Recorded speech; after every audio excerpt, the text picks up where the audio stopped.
Today, the railways have become more important in our national economic than all other means of transport put together. अगर हम सभी means of transportation को देखें तो जो Railways है आज के टाइम पे बहुत ही इम्पोर्टेंट हो गया है। हाउएवर फिर भी rail transport suffers from certain problems as well. ऐसा नहीं है कि रेल ट्रांसपोर्ट को प्रॉब्लम्स को फेस नहीं करना पड़ता, उनके सामने बहुत ज़्यादा समस्याएं आई हैं। Many passengers travel without tickets. आप सभी देखते हो कि काफ़ी पैसेंजर्स ऐसे होते हैं जो विदाउट टिकट ही ट्रैवल करते हैं। थेफ्ट, चोरियाँ होती हैं। Damaging of railways property, Railways की प्रॉपर्टी को डैमेज किया जाता है। Has your not stop completely. आज के टाइम पे पूरी कम्प्लीटली रूप से स्टॉप नहीं हुई है ये थेफ्ट, चोरियाँ वगैरह। People stop the trains. People जो है वो ट्रेन्स को स्टॉप कर देते हैं। Pull the chain unnecessary without any reasons. Train की चेन स्टॉप कर देते हैं। And cause is heavy damage to the railways. इससे रेलवेज को काफ़ी हानि उठानी पड़ती है।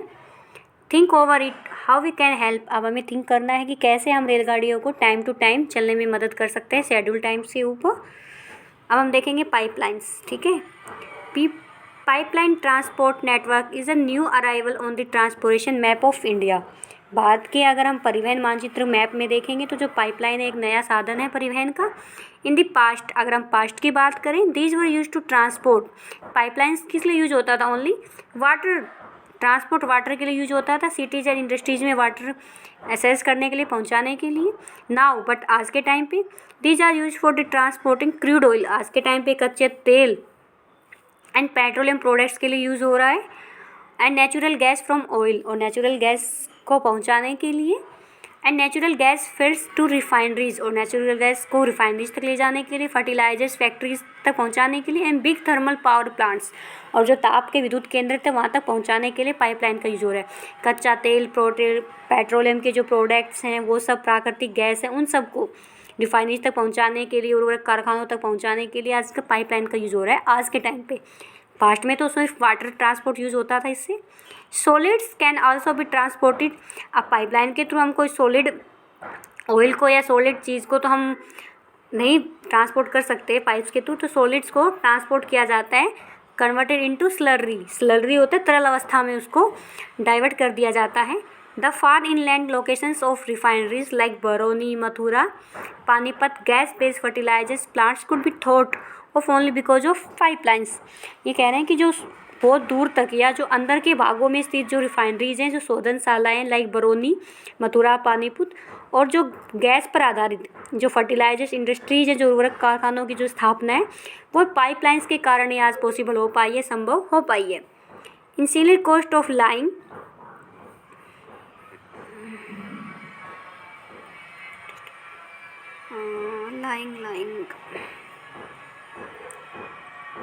Pipelines is high. ये कह रहे हैं हालांकि स्टार्टिंग में अगर हम कोई पाइपलाइन को जो बनाते हैं, इट मीन जो इसकी लागत है स्टार्टिंग में पाइपलाइन बिछाने की वो हाई लेवल पे है, but subsequent running cost are minimal. लेकिन इसको रनिंग करने की जो कॉस्ट है वो बहुत ही लोअर है, कम है। It rules out transshipment losses और डिलेज। इससे क्या है कि जो ट्रांसशिपमेंट जो लेट है वो नहीं होगा और डिलेज नहीं होगा, और प्लस में लॉसेस, इससे हानियाँ नहीं के बराबर है। इट मीन्स एक तो टाइम से आएंगी, प्लस में टाइम बचेगा, और प्लस में लॉसेस, हानियाँ भी बहुत कम है इससे। These are 3 important networks of pipeline transportation in the country. आपको देखना है कि 3 प्रमुख जाल हैं पाइपलाइंस के। देखते हैं कहाँ से कहाँ तक है। From oil field in upper Assam to Kanpur, Uttar Pradesh, via, Guwahati, Barauni and Allahabad. ठीक है, ये पाइपलाइंस की दी हुई है यहाँ पे कि जो पहली पाइपलाइन है वो कहाँ से कहाँ तक जा रही है। 3 पाइपलाइंस हैं यहाँ पे। पहली है ऊपरी जो आसाम है उसके जो ऑयल क्षेत्र हैं, तेल क्षेत्रों से होते हुए गुवाहाटी, बरौनी, इलाहाबाद के रास्ते होते हुए कानपुर, उत्तर प्रदेश तक जाती है। इट मीन्स आसाम से स्टार्ट होके आपके कानपुर, उत्तर प्रदेश तक आती है। बीच में ये गुवाहाटी, बरौनी, इलाहाबाद ये सब आते हैं। It has branches from Barauni to Haldia, via, Rajbandh to Maurigram and Guwahati to Siliguri. ये दे रखे हैं कि दूसरी साइड से इसमें देखिए एक शाखा जो है इसकी बरौनी से स्टार्ट होकर के हल्दिया तक है, और दूसरी मोरीग्राम तक और गुवाहाटी से सिलगुड़ी तक है। इसकी शाखाएं दी हुई हैं। उत्तर प्रदेश तक आती है जिसमें बरौनी से हल्दिया है एक, दूसरी जो है वो मोरीग्राम तक और गुवाहाटी के सिलगुड़ी तक है। फ्रॉम सालिया इन गुजरात गुजरात में सलाया है, to Jalandhar in Punjab, via Viramgam Mathura, Delhi Sonipat. Gujarat में सलाया से विरमगाम, मथुरा, दिल्ली और सोनीपत के रास्ते पंजाब से जालंधर तक जाता है ये। ठीक है, आपको याद रखना है, गुजरात में सलाया से स्टार्ट हो रहा है, इट मीन्स वेस्ट में स्टार्ट हो रहा है, फिर ऊपर मथुरा जाएगा, फिर दिल्ली, दिल्ली से सोनीपत के रास्ते पंजाब में जालंधर तक जा रहा है। It has branches to connect Koyali near Vadodara Gujarat, Chaksu and other places. ये कह रहे हैं कि देखिए एक अन्य इसकी जो शाखा वडोदरा के निकट कोयली को जो चक्षु है वह अन्य स्थानों से जोड़ती है पाइपलाइन। थर्ड है हजीरा इन गुजरात, सबसे बड़ी है, ज़्यादा मुझे याद आ रहा है। हजीरा के गुजरात से स्टार्ट होकर के उत्तर प्रदेश के जगदीशपुर में मिलती है ये पाइपलाइन। उत्तर प्रदेश से स्टार्ट होकर के देखिए गुजरात में हजीरा को उत्तर प्रदेश से जगदीशपुर से मीन्स गुजरात से यूपी तक है ये। अब बीच में देखिए विजयपुर इन मध्य प्रदेश, आपके विजयपुर है मध्य प्रदेश का, वो इसके रास्ते में आता है। It has branches to Kota in Rajasthan, Shajapur, Babrala and other places in Uttar Pradesh. इसकी जो ब्रांचेज शाखाएं और राजस्थान में कोटा आपकी शिवपुरी से टच होता है बिल्कुल, उत्तर प्रदेश के शाजापुर, बबराला व अन्य स्थानों पर है। आगे है waterways. Since the ancient period India was one of the sea faring countries. Bharat के लोग अगर प्राचीन काल में देखें तो जो समुद्री यात्राएं जो हैं वो करते रहे हैं। Its seamen sailed far and near, thus carrying and spreading Indian commerce and culture. इसके नाविकों ने दूर तथा पास के जो रीजन्स हैं क्षेत्रों में भारतीय संस्कृति और ट्रेड को फैलाया है। वाटरवेज और the cheapest means of transport. ये सबको पता है कि जो वाटरवेज जो सबसे चीपेस्ट ट्रांसपोर्टेशन है। They are most suitable for carrying heavy and bulky goods. और हैवी और बुल्की गुड्स के लिए ये बहुत ही सूटेबल है कैरी करने के लिए। It is a fuel efficient and environmental friendly mode of transport. ये फुल एफिशिएंट भी है प्लस में ये एनवायरमेंटली इट मीन्स एनवायरमेंट के अकॉर्डिंग है। India has inland navigation waterways of 14,500 kilometre in length. जो भारत है उसमें जो अंदर का जो स्थलीय नौ संचालन है जलमार्ग वो कितना है 14,500 किलोमीटर लंबा है। Out of these only 5,685 kilometre are navigable by mechanised vessels. इसमें केवल 5,685 किलोमीटर मार्ग ही जो है वो मशीनीकृत इट मीन्स नौकाओं द्वारा तय किया जाता है। The following waterways have been declared as the national waterways. देखिए कुछ वाटरवेज दिए हुए हैं जो नेशनल वाटरवेज के नाम से उनको डिफाइन किया गया है या उनका नाम वाटरवेज के ऊपर है। देखिए ये रहे the Ganga river between Allahabad and Haldia 1600 kilometre water. ये क्वेश्चन भी यहाँ पे आता है। Ganga river between Allahabad and Haldia कितना है ये 1620 किलोमीटर है। इसको नेशनल वाटरवेज नंबर 1 नाम दिया गया है। सेकंड है the Brahmaputra river between Sadia and Dhubri. ये नंबर 2 है। सादिया धुबरी के मध्य जो कितना है 891 किलोमीटर है, ये नंबर 2 का है। थर्ड है the west coast canal in Kerala Kottapuram Kollam Udyogamandal and Champakara canals 205 kilometre. Yes, Kerala में पश्चिम तटीय कोटापुरम से कोल्लम तक उद्योग मंडल और चंपकारा जो नहरें हैं 205 किलोमीटर, ये थर्ड है। इट मीन्स केरल में पश्चिम है तटीय नहर है वहाँ से कोटापुरम से कोल्लम तक। आगे हैं specified stages of Godavari and Krishna rivers along with Kakinada Puducherry stage of canals. Kakinada और पुदुचेरी नहर जो स्टेज के साथ साथ गोदावरी कृष्णा नदी का जो विशेष विस्तार है ये 4 है, 1078 किलोमीटर का है। आगे हैं specified stretches of river Brahmani along with Matai river delta channels of Mahanadi and Brahmani rivers east coast canal. Matai नदी है और महानदी के डेल्टा चैनल है, ब्राह्मणी नदी और पूर्वी तटीय नहर के साथ साथ ब्राह्मणी नदी का जो विशेष विस्तार है। ये राष्ट्रीय जलमार्ग 5 है। इसकी लाइन लंबाई है 588 किलोमीटर। ये 500 आपको याद होनी चाहिए कौन कहाँ से कहाँ तक जा रहा है। There are some other inland waterways on which substantial transportation takes place.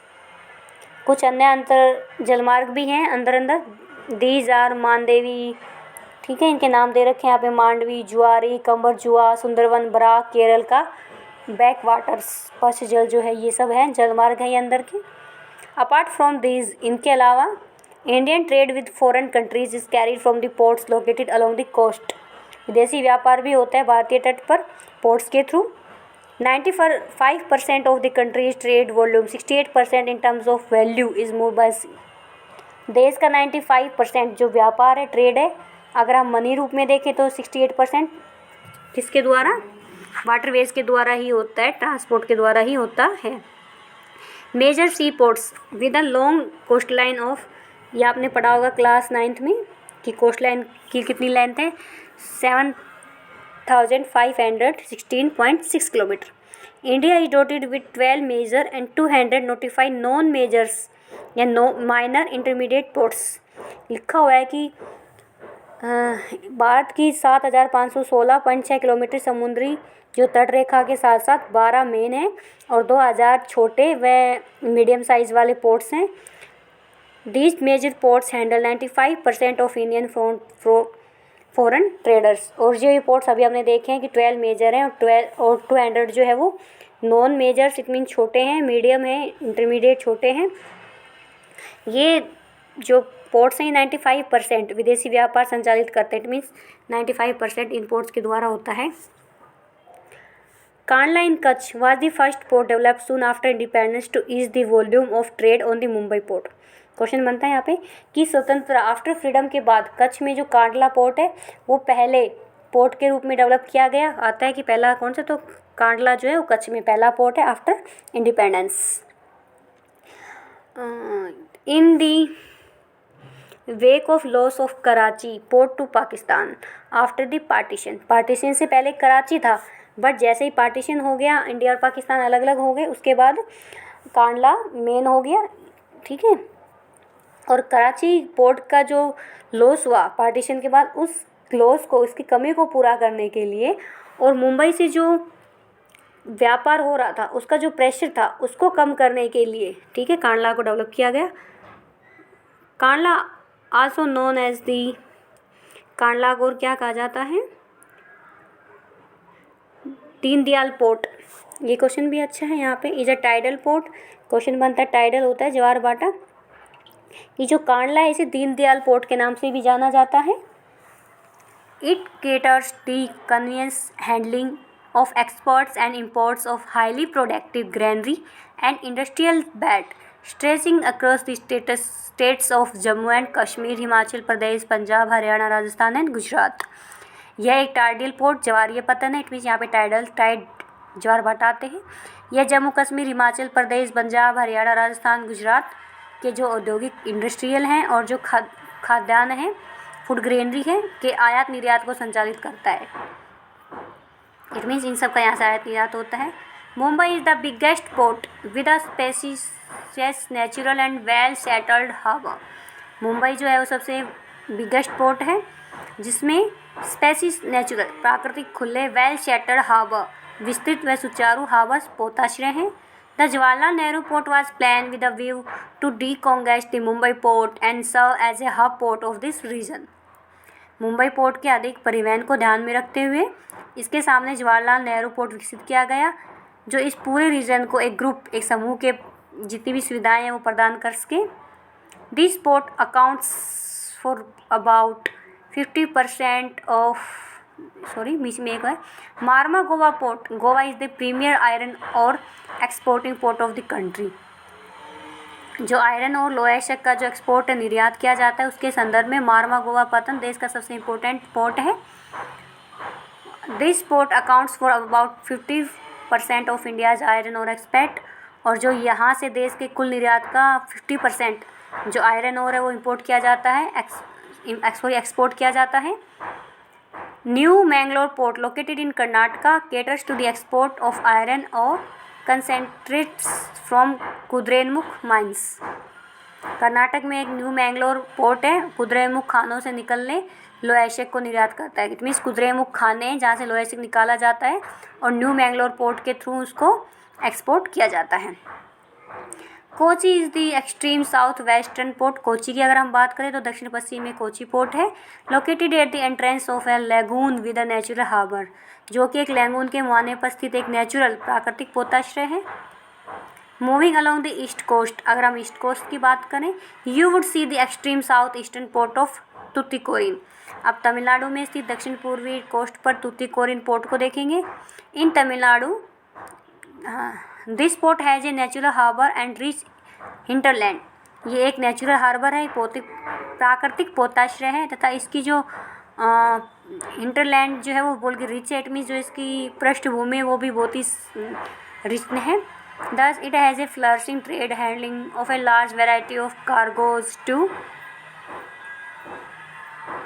even our neighboring countries like Sri Lanka, Maldives etc. अब ये देखिए बहुत ही रिच है, तो जो हमारे ये पोर्ट है जो हमारे पड़ोसी नेबरिंग कंट्रीज़ है लाइक श्रीलंका, मालदीव आदि, और भारत के जितने भी कोस्ट रीजन से तटीय क्षेत्र हैं उनकी जो डिफरेंट टाइप्स की जो थिंग्स हैं, वस्तुएं, उनके व्यापार को ये संचालित करता है। ठीक है, कोची तुतिकोरिन की बात हो रही है। Chennai is one of the oldest artificial ports of the country. इस लाइन को अंडरलाइन करें कि चेन्नई हमारे देश का प्राचीनतम आर्टिफिशियल इट मीन्स कृत्रिम पोर्ट है। It is rank next to Mumbai in terms of the volume of trade and cargo. Mumbai के बाद चेन्नई व्यापार की मात्रा और सामान के इस टाइम को देखते अगर आप संदर्भ में देखें तो मुंबई के बाद इसका दूसरा स्थान है चेन्नई का, जो कि आर्टिफिशियल है। Visakhapatnam is the deepest land locked and well protected port. इस लाइन को भी अंडरलाइन करें कि विशाखापट्टनम स्थल से घिरा हुआ सबसे डीप, गहरा और बिल्कुल सेफ सुरक्षित पोर्ट है। ठीक है, डीपेस्ट है, लैंड लॉक्ड है, जिसमें सारी तरफ स्थल से घिरी हुई है, और वेल प्रोटेक्टेड है। This port was originally convinced as an outlet for iron ore exports. ये ओरिजिनली कन्विंस्ड है outlet for iron ore exports के लिए। इट मीन्स प्रारंभ में यह जो पोर्ट है ये लो एशिया एक्सपोर्ट के रूप में विकसित किया गया था इसको।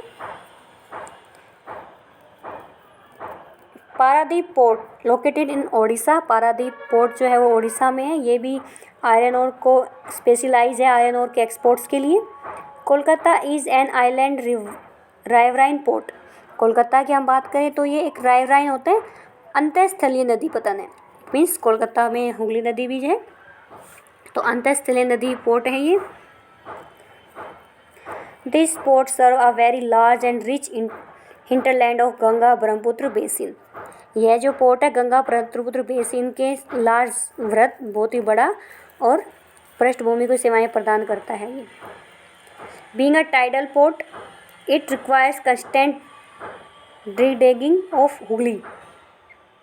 टाइडल ज्वारीय पोर्ट होने के कारण तथा हुगली के जो जमाव से उसमें नियमित रूप से साफ करना पड़ता है, इसी की वजह से। Haldia port was developed as a subsidiary port in order to relieve growing pressure on the Kolkata port. अगर हम कोलकाता पतन पर ट्रेड का जो प्रेशर बढ़ रहा है, बढ़ते व्यापार को कम करना चाह रहे हैं, इसीलिए हल्दिया को एक हेल्प प्रेशर को कम करने के लिए, उसके रिलीव करने सब्सिडेंट्री पोर्ट बनाया गया है हल्दिया को। कोलकाता पोर्ट से वजन कम करने के लिए, उनके जो प्रेशर है उसको कम करने के लिए हल्दिया पोर्ट को विकसित किया गया है।